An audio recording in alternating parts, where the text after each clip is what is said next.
Israel और फिलिस्तीनी कट्टरपंथी संगठन हमास के बीच बढ़ते खूनी संघर्ष के जंग में तब्दील होने की नौबत आ गई है। एक तरफा गाजा पट्टी इलाके से हमास के लड़ाके इजरायली क्षेत्र में रॉकेट दाग रहे हैं। दूसरी तरफ इजरायली सेना गाजा पट्टी में हमास के ठिकानों पर बम बरसा रहे हैं। अब तक गाजा पट्टी में 100 से ज़्यादा और इजरायल में 7 लोगों की मौत हो चुकी है। पहले 2008, फिर 2014 और अब 2021। पिछले 13 सालों में तीसरी बार इजरायल की सेना और हमास के लड़ाके युद्ध के कगार पर हैं। फिलिस्तीनी और इजरायल के बीच ज़मीनी विवाद है।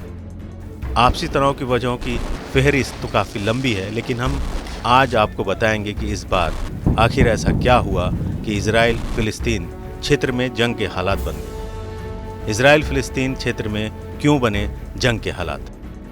मौजूदा हिंसा की शुरुआत रमज़ान के पवित्र महीने में मध्य अप्रैल के आसपास हुई। इलाका था पूर्वी जेरूसलम। ये इजरायल और फिलिस्तीन के बीच ज़मीनी विवाद का वो हिस्सा है जिसके तार आस्था से जुड़े हैं। क्योंकि पूर्वी जेरूसलम के ओल्ड सिटी क्षेत्र में इस्लाम, यहूदी और ईसाई तीनों धर्मों के पवित्र स्थल मौजूद हैं, जैसे कि अल अक्सा मस्जिद, Temple Mount, Dome of the Rock, the Western Wall और पवित्र कब्र वाला चर्च। जेरूसलम का पुराना झगड़ा संघर्ष की बड़ी वजह। आपको बता दें कि मानचित्र पर जेरूसलम इजराइल और फिलिस्तीन के बीच 2 हिस्सों में बटा है। पश्चिमी जेरूसलम 1948 की जंग जीतने के बाद से इजराइल के हिस्से में है और पूर्वी जेरूसलम फिलिस्तीन के वेस्ट बैंक क्षेत्र में आता है। लेकिन हकीकत में 1967 के इजराइल अरब युद्ध के बाद इस इलाके पर गैर कानूनी तौर पर इजराइल का नियंत्रण है। इजराइल इस कब्जे के बाद पूर्वी जेरूसलम और पश्चिमी जेरूसलम के विलय की तारीख को जेरूसलम डे के तौर पर मनाता है, जिसकी तारीख हर साल हेब्रू कैलेंडर के हिसाब से तय होती है।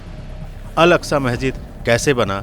जंग का मैदान। 10 मई को जेरूसलम डे के दिन मध्य अप्रैल से चली आ रही हिंसा ने तब नया मोड़ लिया जब इजरायली पुलिस फिलिस्तीनी प्रदर्शनकारियों पर कार्रवाई करते हुए अल अक्सा मस्जिद परिसर में घुस गई। इस झड़प में 300 से ज़्यादा लोग घायल हो गए। आरोप है कि पुलिस ने मस्जिद में प्रदर्शनकारियों पर गैस और स्टन ग्रेनेड का इस्तेमाल किया। गौर करने वाली बात यह है, मस्जिद के इलाके में पुलिस और प्रदर्शनकारियों की झड़प पिछले 4 दिनों से जारी है। शुक्रवार 7 मई को हुई मारपीट में 150 से ज़्यादा लोग घायल हो गए थे। बार बार होने वाली झड़प की वजह थी रमज़ान के दौरान मस्जिद के आसपास भीड़ पर लगी पुलिस की पाबंदी, जिसका फिलिस्तीनी नागरिक विरोध कर रहे थे। मस्जिद के आसपास लोगों की भीड़ जमा होती ही पुलिस डंडे बरसाती और दोनों तरफ से झड़प शुरू हो जाती। अल अक्सा मस्जिद पर फिलिस्तीनी इजराइल में क्या विवाद है?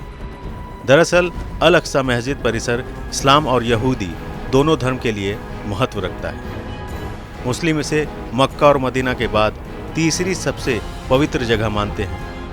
वो इसे हरम अल शरीफ के नाम से भी बुलाते हैं। पूर्वी जेरूसलम में इस जगह पर टेम्पल माउंट भी मौजूद है, जिसे यहूदी पवित्र मानते हैं। यही वजह है सालों से दोनों समुदाय इस परिसर पर अपना दावा करते आए हैं। और इस बार मस्जिद परिसर में पुलिस की कार्रवाई से लोगों की धार्मिक भावना भड़क उठी।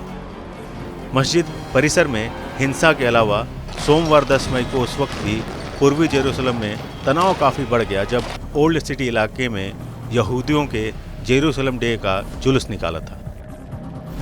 फिलिस्तीनियों को बाहर निकालने की धमकी से मामला और बिगड़ा। पूर्वी जेरूसलम के शेख जर्रा इलाके में 6 फिलिस्तीनी परिवारों को बाहर निकालकर यहूदियों को बसाने की कोशिश ने आग में घी का काम किया। You are stealing my house. And if I don't steal it, someone else is going to steal it. No one is allowed to steal.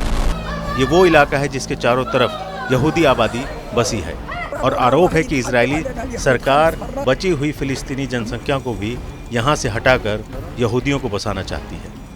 हालांकि शेख जर्रा का यह मामला कोर्ट में पहुँच गया है, लेकिन बात तब बढ़ गई जब पहले तो हमास ने इजरायल को अल अक्सा मस्जिद परिसर और शेख जर्रा से सुरक्षा बलों को हटाने का अल्टीमेटम दिया।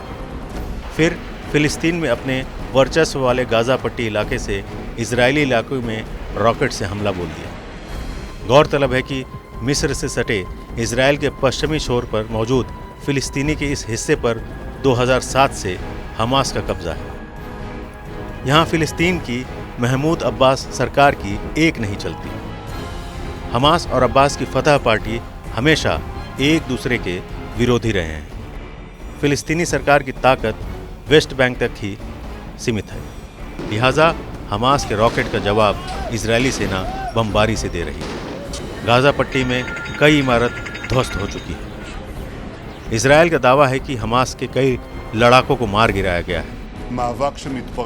इजरायल के प्रधानमंत्री ने कहा है कि हमास के उसकी हिमाकत की कीमत चुकानी होगी। इजरायल में अरब यहूदियों में बड़ी हिंसा, लेकिन चिंता इस बात की है कि सीमा पर संघर्ष छिड़ते ही इजरायल के कई इलाकों में अरब और यहूदियों के बीच टकराव बढ़ गए हैं। इजरायल की सड़कों पर भी कोहराम मचा है। पूरी दुनिया दोनों पक्षों में संघर्ष खत्म करने की अपील कर रही है, लेकिन फिलहाल खूनी हिंसा थमने का नाम नहीं ले रही।